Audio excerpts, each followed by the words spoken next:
Hi guys, welcome back. मैं हूँ दीक्षा और आज की वीडियो में बात करने वाली हूँ। किसी का क्वेश्चन था कि दी क्या ऐसा होता है कि जब हमारा सोलमेट या फिर हमारा पार्टनर हमारी लाइफ में आ जाता है तो हमारा जो सोल पर्पस था वो पूरी तरीके से चेंज हो जाता है और जो हम करियर चुनना चाह रहे थे हम कुछ ही और चुन लेते हैं। क्या ऐसा पॉसिबल है और क्या ये एक साइन है?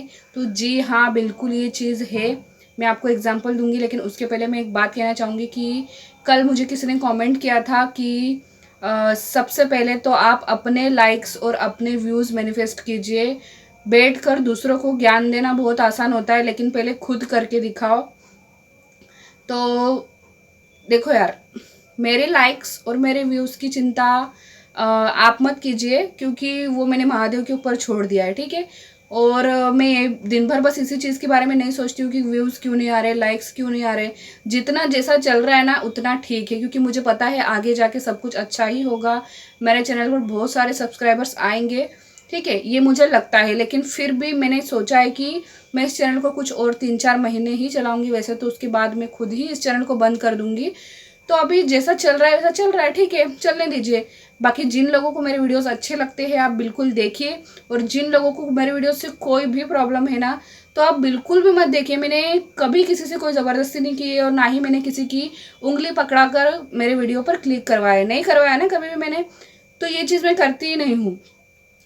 यूट्यूब के ऊपर मुझे तो अभी करीब 1 या 1.5 साल ही हुआ है, लेकिन यूट्यूब के ऊपर बहुत सारे 7-7, 8-8 या तक कि 10-15 सालों से पुराने लोग भी लॉ ऑफ अट्रैक्शन के कोच है, वो वीडियोस बना रहे हैं। तो आप उनकी वीडियोस देखिए ना, वो बिल्कुल सही जानकारी देते होंगे, ठीक है। अगर आपको ऐसा लग रहा है कि मैं बस यहाँ पर बैठकर ऐसे ही बातें कर रही हूँ और ज्ञान बांट रही हूँ ऐसे ही, तो फिर आप मत देखिए मेरे वीडियोस, ठीक है। और व्यूज़ और लाइक्स की चिंता मत कीजिए, भगवान ने चाहा तो वो भी आ जाएंगे और मुझे उस चीज़ की इतनी कोई टेंशन नहीं है। और ठीक है, तो वीडियो को स्टार्ट करते हैं। तो मैं ये बता रही थी कि किसी का क्वेश्चन था कि क्या दी लाइफ का पर्पस चेंज हो जाता है? तो जी हाँ, बिल्कुल ऐसा होता है और कई लोगों के साथ ऐसा हुआ होगा। उनको ऐसा लग रहा होगा यार मैं तो कुछ और ही करना चाह रही थी और कुछ और ही हो रहा है। तो देखिए, क्या होता है, मेरे साथ भी क्या हुआ था। देखिए, पहले तो मैंने जैसे ही ग्रेजुएशन मेरा हुआ उसके बाद में मुझे फैमिली ने कहा कि तू एमए कर ले। फिर मैंने एमए किया, हिंदी लिटरेचर से मैंने एमए किया। फिर मुझे मेरा बहुत ही ज़्यादा सपना था कि मुझे प्रोफेसर बनना है, प्रोफेसरशिप करनी है कॉलेज में, ठीक है। बहुत ज़्यादा मैं सोचती थी इस बारे में और मैंने बहुत बार कोशिश भी की कि मैं यूजीसी नेट की एग्ज़ाम दूँ। तो लेकिन क्या होता था, विश भी पूरी नहीं होती थी मेरी, और बस उसी चक्कर में टेंशन में रहो और ठीक से पढ़ाई में मन नहीं लगना वगैरह, ठीक है। फिर उसके बाद में लॉ ऑफ अट्रैक्शन लाइफ में आता गया, बहुत सारी चीज़ें होती गई, मैनिफेस्टेशन की जर्नी में मैं आ गई।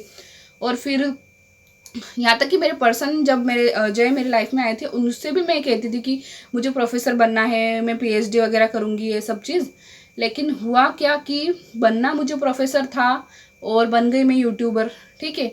मतलब अचानक से ही ये होता है। मैंने बहुत ज़्यादा, मैं सच बता रही हूँ, बहुत ज़्यादा मैंने कोशिश की थी कि मैं यूजीसी नेट की एग्ज़ाम दूँ, मैं पढ़ाई करूँ, नहीं होता था।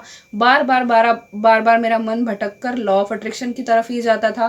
बार बार ऐसा लगता था कि शायद यूनिवर्स चाहते हैं कि मैं वीडियोस बनाऊँ, यूनिवर्स चाहते हैं कि मैं चैनल क्रिएट करूँ। कुछ लोगों को अगर थोड़ी सी भी मदद मैं दे सकती हूँ तो वो दूँ, थोड़ी सी मैं जानकारी दूँ, ठीक है। तो ये चीज़ मुझे लगने लगी कहीं ना कहीं, और ऐसा लगा कि जैसे कोई जानबूझकर मुझसे चैनल क्रिएट करवाना चाहता है, कोई पावर है। तो ये चीज़ मेरे साथ भी हुई। तो मुझे जो करना था वो मैं नहीं कर पाई और आखिर में एक यूट्यूबर बन गई। तो यही चीज़ होती है। तो आई होप कि आपको समझ में आ चुका होगा। मैं वीडियो को ज़्यादा लंबा नहीं खींच सकती क्योंकि मिनट्स ख़त्म हो रहे। तो मिलेंगे अगले वीडियो में, तब तक के लिए अपने ध्यान रखिएगा। Bye bye.